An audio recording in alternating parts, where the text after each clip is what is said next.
Welcome to the Tattooed Truth Podcast with Anna Love, a space for embodied conversations for soul-led rebels. I'm your host, Anna Love, intuitive empowerment coach, subconscious healing guide, and no stranger to burning it all down to rise in truth. Here we dive deep into identity, healing, personal power, and what it really takes to lead a soul-aligned life. You'll hear unfiltered insights, real stories, and live coaching sessions with bold callers ready to break free and embody their next level. This is your invitation to reclaim your voice, rewire your patterns, and rise fully expressed. Let's get into it.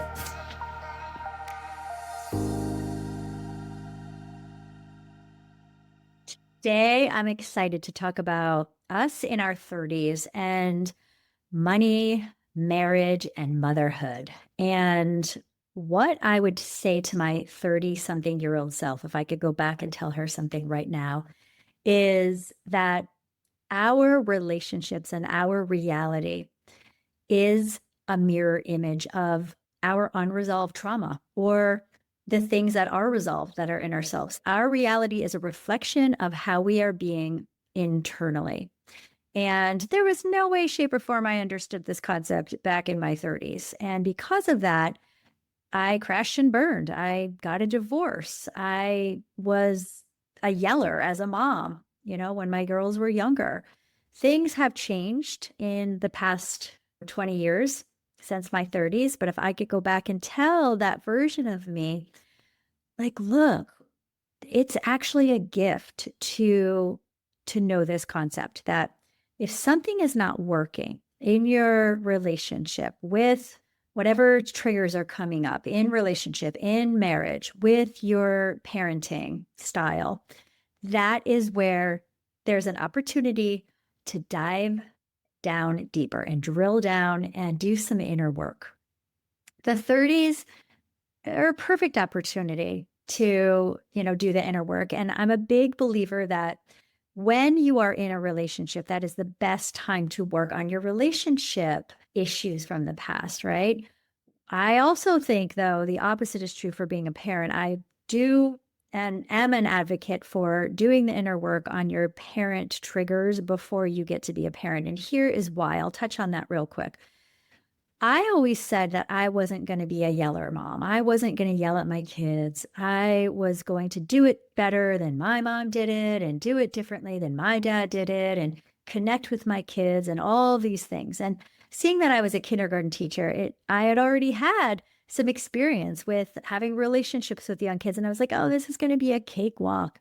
Well, let me tell you, when you have your own kids, there is this emotional connection, obviously, between you and your children that is different than the connection that you have when it's other people's children. And this is when I didn't even know back then, 20 years ago, there was not the talk of triggers like there is now. So back then when I was parenting, I didn't realize that I had unresolved trauma around being heard and being seen, things that I hadn't worked out in myself. And what would happen is when my young ones would fight with each other and I would tell them, please stop, that was a trigger for me. I would start to get emotionally feeling unsafe. I was feeling dysregulated. And then my way of making it stop was to yell, to go louder than they were, to say, just stop. And when they wouldn't just stop, I would then get louder and then get louder until eventually there would be an explosion. And it wasn't until my 40s that I really was introduced to the idea that you can go sit in another room and feel the feels of where are you, what are you feeling right now? How old does it feel like you are, this part of you, and doing all this parts work. And this, triggering leads to a part of you that needs attention and needs care that was unresolved from your past.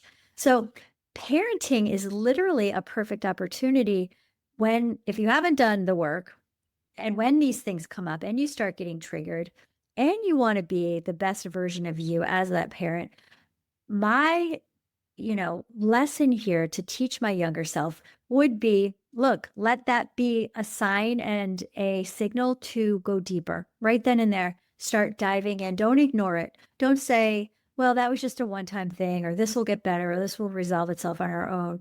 That's not the truth. It won't, because you are literally programmed and there is trauma in your body that needs to be reversed. And it can be with the right tools. Okay. So this is what I do with clients. I work this stuff out. It's limiting beliefs, it's negative emotions, it's carrying around feelings of all the negative emotions are anger, carrying around feelings of sadness, of hurt, of shame, of guilt, of fear. That all stays in your body. And when people do things like your kids, perhaps, or, anyone really for that matter, years later, you are what's called being triggered. So I think it's very important that you start to look at, how can I hold myself accountable? How can I start looking at what's going on in my reality and see it as a mirror image, and looking at, what can I drill down and resolve? And there's no time like the present, right? And there takes a bit of having humility, okay? Being humble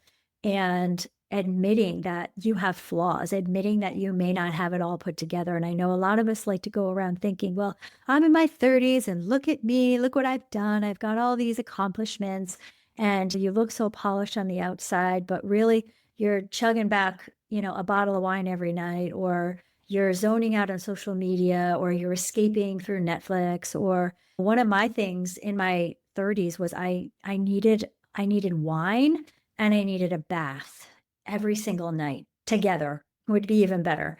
And I needed music, and I had this like need to go out on the weekend and just like go dance and go crazy. And it was because I had stuff that I had to look at. Okay. But I didn't look at it. I didn't have the tools to look at it. I had a blind spot. There was an absolute blind spot. I didn't know what I didn't know.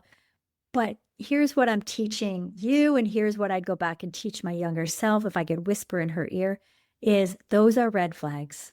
Those are indicators. Those are behaviors that there needs to be a halt, a stop, a come to Jesus, a let's look with a microscope, with a magnifying glass. Let's get some help. Let's bring in support. Let's talk about it.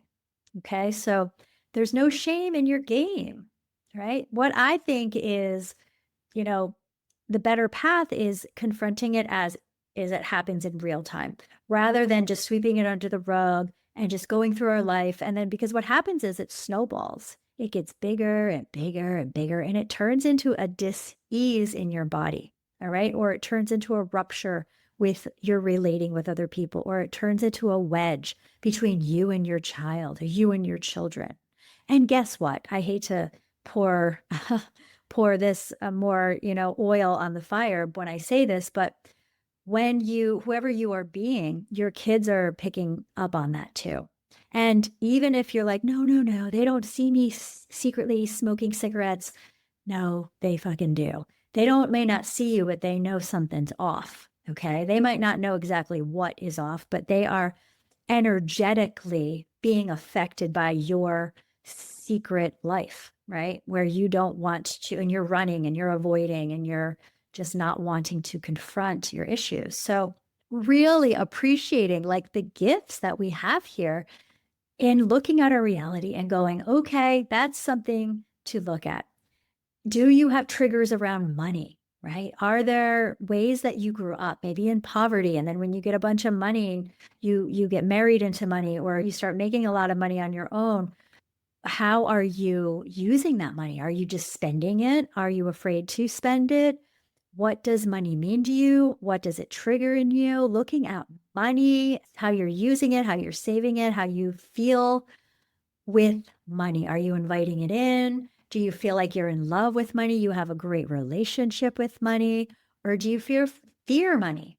Are you scared of what it could do for you? Did you see money used as a manipulation tool in the past? Like, these are all things to look at. Money, relationships, and how you are being a mother to your children. Okay. And these are the core, this is what we're doing in our 30s. Typically, these are the core areas where we are spending a lot of our time. And if we are jumping over something that needs to be noticed and needs to be recognized, we're doing a disservice not only to us in our life and the quality of our life, okay, and the quality of our immune system and the longevity of our life. But we are also doing a disservice to our children because they're seeing us as that role model. We're doing a disservice to our partner because think about the depth that you could go into with this person if you are able to access, like, just even saying like things are off. Are they off for you? And like I will caveat that just because you want to do the inner work doesn't mean your significant other wants to do the inner work. And, I had some issues with that on my own. But again, I've learned that just because, I feel one way about it and I see my reality through a certain lens, that doesn't mean the other person is having the same experience, that they are seeing life through my lens, because they're not.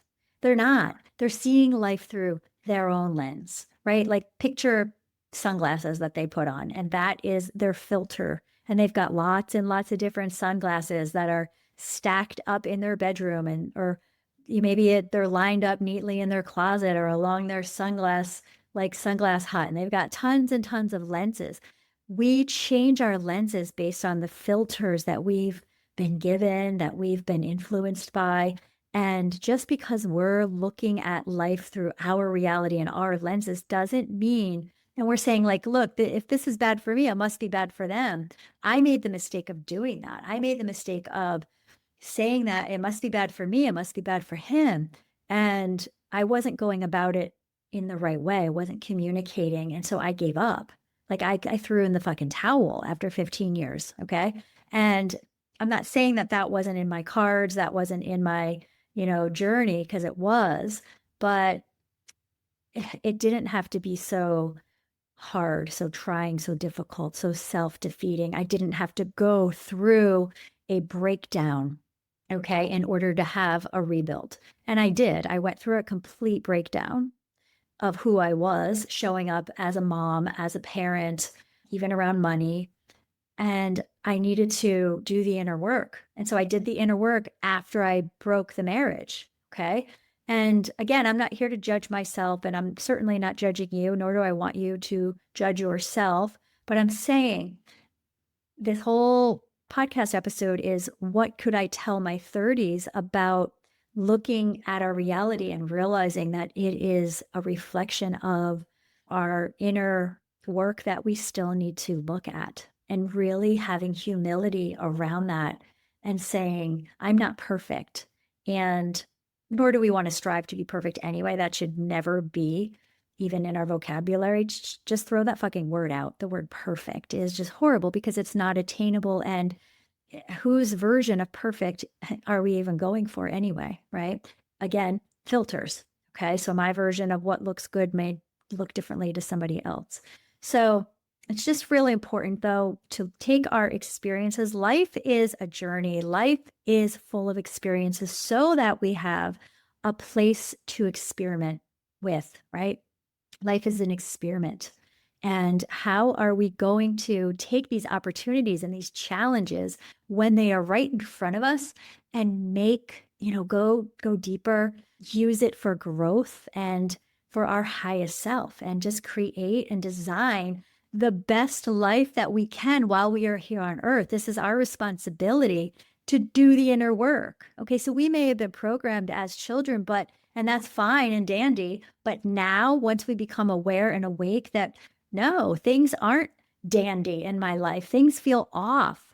Things can, really, let's look at it and let's talk about it, and let me raise my hand and say, I need help to clear some of these negative emotions out. I need help because I'm dealing with these limiting beliefs of I'm not good enough, or so and so is not attainable. Or maybe you're in a relationship and you're saying to yourself, well, there isn't better than this because, my parents were just like this. Or look around, no one else is happy and I'm not happy, but isn't everybody like this? And then you stay, or you don't do the inner work because of you're telling yourself this limiting belief. Right? Or I could never make more money because, well, look, I'm making more than anyone in my family ever did, the generations before me. So isn't that good enough? Right? Or just saying like, well, I'm doing the best I can as a parent because there's no book on that. That's something that was said in my family. And guess what? There were books on it back then, and there are tons of books on it right now. So we can grow our wealth. We can look at our relationships and grow that and increase our skill set around relating with another. There's courses you can take, there's books you can listen to, there's podcasts, there's people you can hire, and there's ways of looking at the way that we parent. So I love you all for listening. And if there are any questions that you would like answered on future episodes, go ahead and hit me up on Instagram at Heal with Anna Love, and I will catch you next time. Thanks for tuning in to the Tattooed Truth Podcast. If this episode lit something up in you, don't keep it to yourself. Share it, leave a review, and make sure you're subscribed so you never miss a truth bomb.